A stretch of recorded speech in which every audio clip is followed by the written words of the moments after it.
सेठी साहब से आपके सवाल और इसमें नॉर्वे से इज्जत सुभानी। सेठी साहब, फीफा के बारे में कुछ आप बताइए कि इसके अक्सर स्कैंडल सामने आते रहते हैं। क्या आप कुछ बता सकते हैं कि फीफा किस मयार तक का करप्ट इदारा है और इसमें किस किस तरह और कितनी अमाउंट की करप्शन होती है? सुभानी साहब तो हर हफ्ते कोई ना कोई सवाल भेज देते हैं। टेढ़े सवाल होते हैं, मगर ये तो इतना टेढ़ा नहीं है, ये तो साफ़ है। देखिए, फीफा के ऊपर बड़े इल्ज़ाम लगे हैं और गड़बड़ भी बड़ी की है फीफा ने। अभी तो आपने देख ही लिया, आंखों देखा हाल के अर्जेंटीना को किस तरीके से पहले प्रोटेक्ट किया और कैसे स्लॉटिंग की, सबसे कमज़ोर टीमों के साथ शुरू में खिलाया और सारा वक्त पुश करते रहे कि अर्जेंटीना ऊपर आए। बिकॉज ज़ाहिर है अर्जेंटीना इज़ फेवरेट टीम, वो नहीं चाहते वो जल्दी से हार जाए और फिर इन लोगों का इंटरेस्ट कम हो जाए। हाँ, all this is related to money. जैसे कि आपको पता ना, जब ICC फिक्सचर्स होते हैं क्रिकेट के, तो सबसे इम्पॉर्टेंट और प्रॉफिटेबल फिक्सचर जो इंडिया पाकिस्तान का होता है, इसलिए वो ये चाहते हैं कि इंडिया पाकिस्तान जो है कम से कम एक दूसरे को 2 दफ़ा खेलें इन एनी टूर्नामेंट। तो इसी तरीके के साथ ये फीफा भी है, ये भी चाहता है कि अर्जेंटीना जैसे, because they one the world cup, तो वो फेवरेट्स भी थे और मेसी भी चलता है, ग्रेट स्टार। तो ये फाइनेंशियल रीजंस की वजह से उसको सपोर्ट किया जाता है। अच्छा, अब इस साल तो आपने देख ही लिया किस ज्यादती की कितनी against Egypt, I think it was, and then जैसे जब when they lost the final, तो कितनी लैक ऑफ स्पोर्ट्समैन स्पिरिट थी। मगर ये फीफा वाली जो मसला है ना, ये FIFA is not a clean organisation.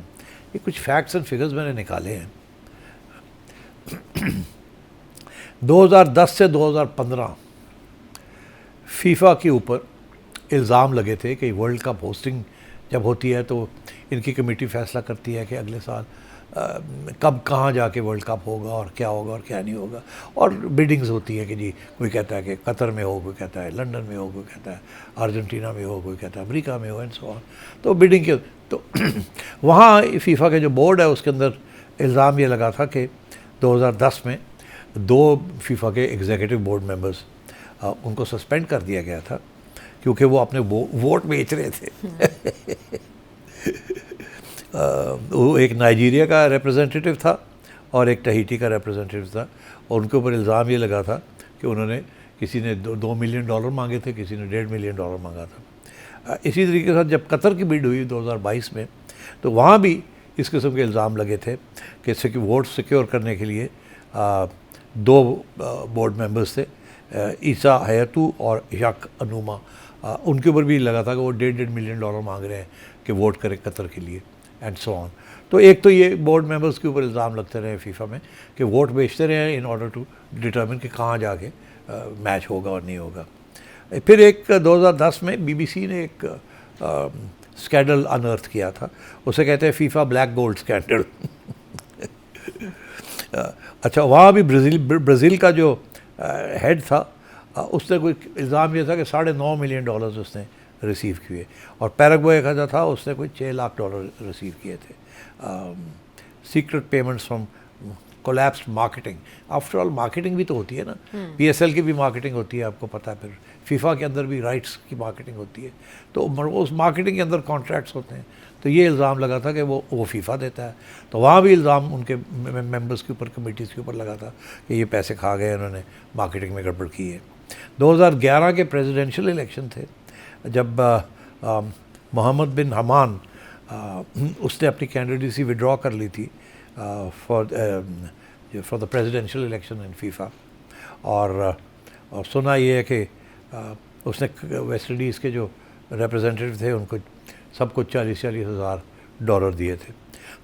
अब ये आज लेटेस्ट जो है 2016 से लेकर 2026 तक, ये मीडिया राइट्स जब होते हैं उसके ऊपर बड़ी ब्राइब्स होती हैं। और एक अभी स्विट्ज़रलैंड के अंदर एक इन्वेस्टिगेशन अभी तक जारी है, जहाँ नासिर अल खलीफा, वो एक मीडिया के लोग हैं, वो उसके ऊपर इन्वेस्टिगेशन हो रही है कि उसने फीफा के सेक्रेटरी जनरल जेरोम वलिक को ब्रॉडकास्ट राइट्स के ऊपर पैसे खिलाए थे ताकि वो बिड अपनी जीत जाए। इसी तरीके के साथ पॉलिटिकल इंटरफेरेंस के भी इल्ज़ाम लगे हैं। अभी आपको पता है प्रेसिडेंट ट्रंप ने अभी थोड़ी सी इंटरवेंशन की थी, वो जो US प्लेयर था फ्लोरिन बालागुन, उसको सस्पेंड कर दिया था, तो इन्होंने प्रेसिडेंट को बोला, डोनाल्ड ट्रंप ने कहा यार उसको माफ़ कर दो, लेट हिम प्ले। तो ये भी फेवरेटिज्म है, इसके ऊपर भी बड़ी तनकीद हुई है। फिर मैच मैनिपुलेशन के ऊपर इनके ऊपर इल्ज़ाम लगते रहे कि 2026 के वर्ल्ड कप मैचेस में मैनिपुलेशन हुई है, ये इल्ज़ाम भी लगा है। ह्यूमन राइट्स एंड अब्यूज़ का भी इल्ज़ाम लगे हैं। फॉर एग्ज़ाम्पल सेक्सुअल हरासमेंट के एलिगेशंस भी हुए हैं during the course of these matches and tournaments, और फीफा जो है उसने कभी इनको इन्वेस्टिगेट सही तरीके से नहीं किया। एक दफ़ा तो फेडरेशन के प्रेसिडेंट के ऊपर भी ये इल्ज़ाम लगा था कि सेक्सुअल अब्यूज़ हुआ था एक ख़वातीन अफ़गानिस्तान की किसी ख़वातीन के ऊपर, मगर उन्होंने कोई इन्वेस्टिगेशन नहीं की एंड सो ऑन। तो काफ़ी कुछ है इसमें।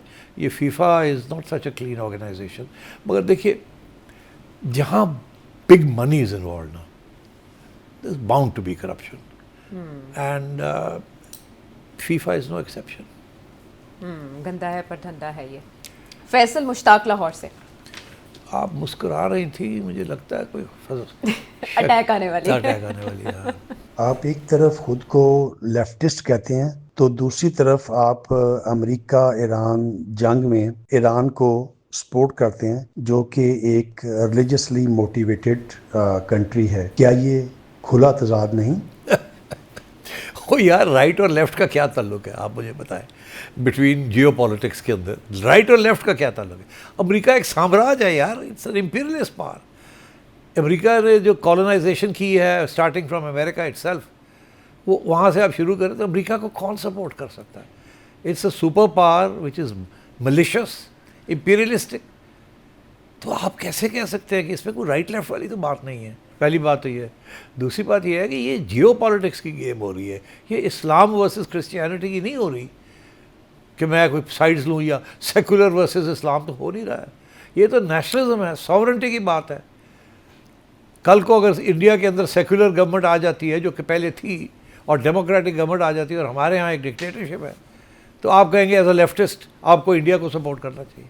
ऐसे नहीं होता ना यार। लेफ्ट एंड राइट वाली जो इश्यूज़ हैं दे आर वो नेशनलिज्म के अंदर आते हैं, मगर they are internal issues. This is a global geo political conflict taking place, जो कि सारी दुनिया जिसके अंदर नुकसान हो रहा है सबका। तो इन एनी केस जो इंटरनेशनल नॉर्म्स हैं about sovereignty of people end of places end of countries, वो अगर आपने अगर वायलेट कर दिया उसको, तो फिर रह क्या गया? Got nothing to do with left और राइट। चलें फैसल मुश्ताक साहब, आपको मिल गया क्लियर जवाब अपने सवाल का। और अब अपने ही मसले का खुद ही इलाज तजवीज़ करते हुए हाफिज़ रियाज अहमद इस्लामाबाद से एक सवाल पूछ रहे हैं। अभी हम खबरों में सुन रहे हैं कि सेनेट की कायमा कमेटी ये कह रही है कि अगर गैर ज़रूरी वजारतों को ख़त्म कर दें तो they can save 5000 billion Pakistani rupee. क्या ऐसा नहीं हो सकता कि ये काम करके और 5000 बचाकर इसमें से 1700 बिलियन जो हम आवाम से लेवी वसूल कर रहे हैं उसमें रियायत कर दी जाए?